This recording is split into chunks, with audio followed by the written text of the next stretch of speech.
So, this is Kal Kat, the Kal Kat's turn. This is a review of Choose to Live, third episode of season 4 of Star Trek Discovery. It seems to be a follow-up to the Jean Malash, the warrior nuns from Star Trek previously, Star Trek Picard, and also the synths from Star Trek Picard. We have basically the Jean Malash person kills a Starfleet guy trying to get to the Starfleet person on a ship trying to get to. There's a new ship. They have to get to the dilithium, and then Burnham and Tilly and the Jean Malash lady has to go and find her, basically. There's a generation ship with some aliens on it that they're in cryo sleep, and it turns out the lady's been telepathically, the killer lady has been telepathically coerced into helping the aliens on the planet. It does beg the question, why didn't she ask for help instead of going in and killing people? But I guess she figured the Starfleet wasn't going to do anything for her. Also, we have the backstory of them building a synth robot for Tal's boyfriend. So, and him going back to life. The actresses, Aiden Alexander and Blue Del Barco, should get an Emmy for their performance in this. Not so much the Captain Burnham character, but these two young people. Even though they're trying to play off this touching scene that, apart from the other scenes where it's forced, they seem genuinely interested in what they're doing as characters. It is a little odd because they're actually gender fluid, but they're playing a boyfriend and girlfriend. So wouldn't they be a boyfriend and something else? I don't know. The actors are good actors. Also, we have the half Cardassian evil president lady that shows up. I don't know if she's evil, but she's kind of acting it. And we have this the admiral. They capture the Jean Malash guy, the lady, and then they let her go to the Vulcans. Does beg the question, why didn't they do that to begin with? A lot of things are didn't they do that to begin with. Also, Booker went to with Stamets, the B story, to the Vulcan planet and learned how to mind meld. But Stamets helped Booker. At Stamets, they try to figure out what the alien anomaly is. It's like an eye, sort of, or a black hole thing, or whatever. It's clearly a Cillian thing that's going on. And I thought of them releasing the aliens. It sounded like they said Iconians, but I don't think they did. Would have effectively released a swarm of new aliens onto the galaxy. How do they know they're malevolent or not? They don't. Malevolent or malevolent. Anyway, so they don't. They're probably not going to do that, but some of this is still Kurtzman, so maybe. Fuller was mentioned in the credits, but for the creation of the story, Brian Fuller. Hayden's in the credits from the States days. So there is a Cillian writing for the cast. Yes. But yeah, it's I haven't seen them in years and years and years, but since San Jose State days. Anyway, so that's why there's elements of Cillian in this, because there's clearly somebody from there, if not 2 or 3 people from there, that encountered us before in their writings. They should just hire us. Anyway, so but this one's a little better than the last one. The last one was shades of the Star Trek 2009. We're introduced to Booker's family, who are obviously, it shows like 2009 and Generations. We're introduced to them, and we don't know anything about them. They're immediately killed by the space anomaly.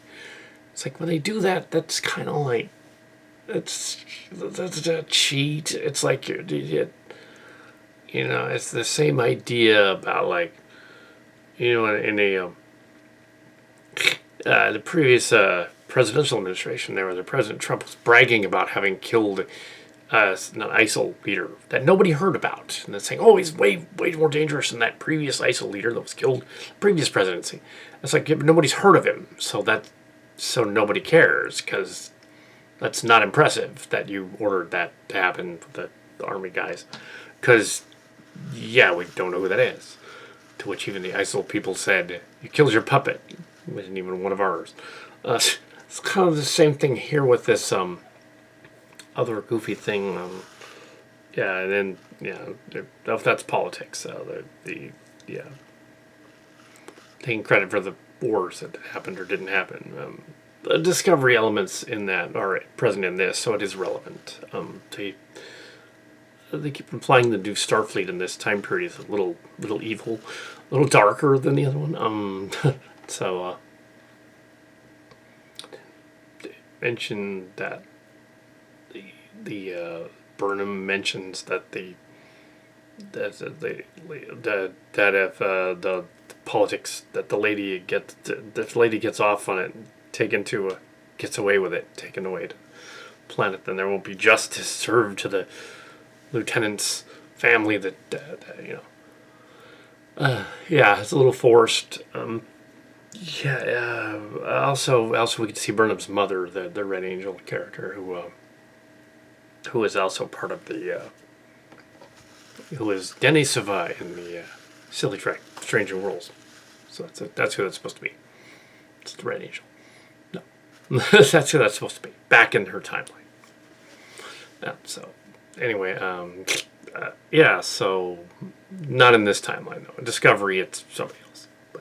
But they stole that name from us, so we can use it. Yeah, they totally did. There's no other sci-fi series that calls it that except Starcrackers, and then Star Trek started calling it that. Like, no, they took it. Yeah, they watched Starcrackers, and they're like, that's a good name. We'll just use that. Yeah. Yeah. So we can use it too. Yeah. Anyway, so the Red Angel doesn't show up in here, but sort of she does as a Jat Malash. Although how would she be that? And yeah, the Warrior Nuns thing is ripped off directly from Dune. I hope you do realize that Picard and the other show rip off Dune, including the space alien technology thing, which is part of Dune as well. They don't have AI technology in Dune because, and of course, Mass Effect as well, which is also ripping off Dune. But yeah, and they've defeated it, and yeah, so yeah, a little better than the last one, a little ham-fisted, throwing in this alien group that we don't know anything about that comes back, CGI ships moving out. And then like, do they have I guess they showed ships with it, so maybe they've got the ability to move their ships automatically after they just wake up. I don't know how that works. Yeah. And the alien creatures. I don't think they're supposed to be Iconians, though. I think they just used a name that sounded like it, kind of. They look more like Aletamok from Canary Space, but their heads are a little different. Yeah. Their heads are different. The heads are bigger. Yeah. Anyway, so yeah, the kid just needs an Emmy for the performance.